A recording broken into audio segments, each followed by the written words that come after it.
Hi guys, mga boss, mga lodi. To this video, meron tayong panibagong unit. Andyan si Mr. Janry Imboy. So dito tayo sa yard number 2 di Nakmar. Kasi punong-puno yung main yard natin. So dito tayo sa stock yard number 2 di Nakmar. So itong unit na ito is from Misamis Oriental, Kinugitan, Municipality of Kinugitan. Yung Kinugitan pala is ito yung next town to Balingwan. So yung Balingwan, ito yung gateway to Camiguin Island. So sobrang layo. So malapit na yan sa Medina or Hingoog City. Ito, matagal na tinaayos itong sasakyan na ito kasi yung dumating sila dito, tino nila ito galing Kinugitan, Misamis Oriental.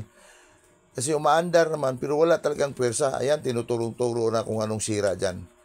So yung sira kasi dyan, yung mga injectors niya. So ang history dito sa sasakyan na ito, ilang calibration ang humawak dito. So dinala na ito na mga injectors niya sa mga calibration pero wala pa rin kasi nahihirapan sila makahanap ng pyesa. So ayan yung pinalit natin, yung nozzle tip, 4 na nozzle tip at saka yung ano yan, parang spoke ng bisikleta. So natagalan kasi tayo kasi ang engine nito is CD30. So yung CD30 talaga hindi common na sasakyan na makina. Kahit kami meron kaming marami kaming mga supplier pero hindi kami nakakita, minsan hindi kami nakakita ng CD30 engine sa catalog. So kaya buti na lang merong isang supplier natin nga nag-confirm na tulungan niya tayo, baka meron pa siyang mahanap kasi isang calibration din ang tumulong sa atin. Pinadala yung mga injector sa unit na ito, pinadala natin pero natagalan kasi umabot ng kalahating buwan bago siya nakahanap ng mga pesa sa injector nito. Kaya nga matagal-tagal itong nakahimlay dito sa atin, sobrang 4 na buwan yata. So maraming salamat sa may-ari nito sir sa pag-intindi mo. Kasi yung Nakmar dyan, natagalan siya talaga pag-release sa unit na ito. So yun ang dahilan, nahirapan tayo sa pisa. Ayan, sobrang shortcut tayo. Basta ang sira lang nito is yung kanyang mga injectors. So yun ang findings natin. Na-iniscan natin, yun ang nakikita, injectors lang. Pero dahil sa sobrang hirap na sa pesa sa unit na ito, kaya natagalan. So shortcut tayo dyan. Pinakita ko naman kung ano yung mga pesa na pinalit dyan. Ayun, si Mr. Jolly Sibia. So, pina-start niya yung sasakyan. Sana nga, mawala na yung low power. Kasi yun lang ang problema sa unit na ito. Low power lang, pero sobrang natagalan tayo sa pag-release. Dahil sa kawalan ng pesa. Maabot pa tayo ng Thailand dyan sa pag-order. Para lang maayos ang unit na ito. Yung may-ari nito, nag-decide na sana siya na palitan ng buong engine.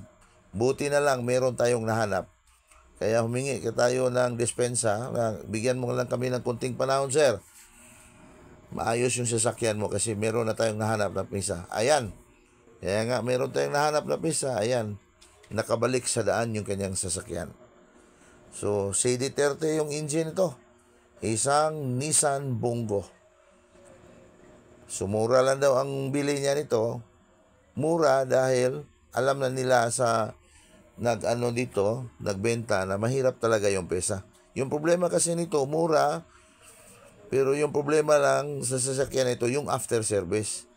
Kasi yung sasakyan, pag ginagamit mo, hihingi din yan ng mga pesa.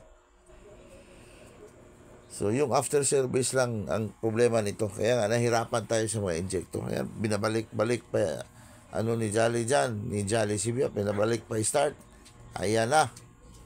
I-start na.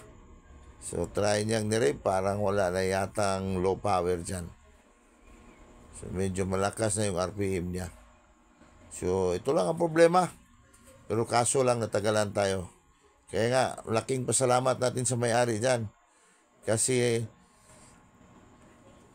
umintindi siya sa atin kung bakit natagalan yung kanyang unit. Ayan, pina-on off na ni Mr. Jolly dyan. So, simple troubleshooting lang muna tayo. Hindi naman tayo sa high-end. Dito naman tayo sa mga drop side na sasakyan. Dikarga na sasakyan. Kasi tumitira din tayo ng mga sasakyan na ganito. Hindi lang mga high-end yung tinitira natin. So, simpleng-simple lang muna. Tinira. Ayan, na maatras na yung mga Nakmar boys dyan. Naka-atras na, parang okay na yata yung puwersa, hindi katulad ng kanina na nandun pa siya sa stockyard number 2 ni Nakmar. Wala talagang puwersa. Ngayon parang okay na. Medyo paahon yung daan natin papalabas highway, pero dali lang niyang inatras. Parang okay na yata yung pick up niya. So ayan, road test na yung mga Nakmar boys dyan. So hanggang dito lang. Maraming salamat.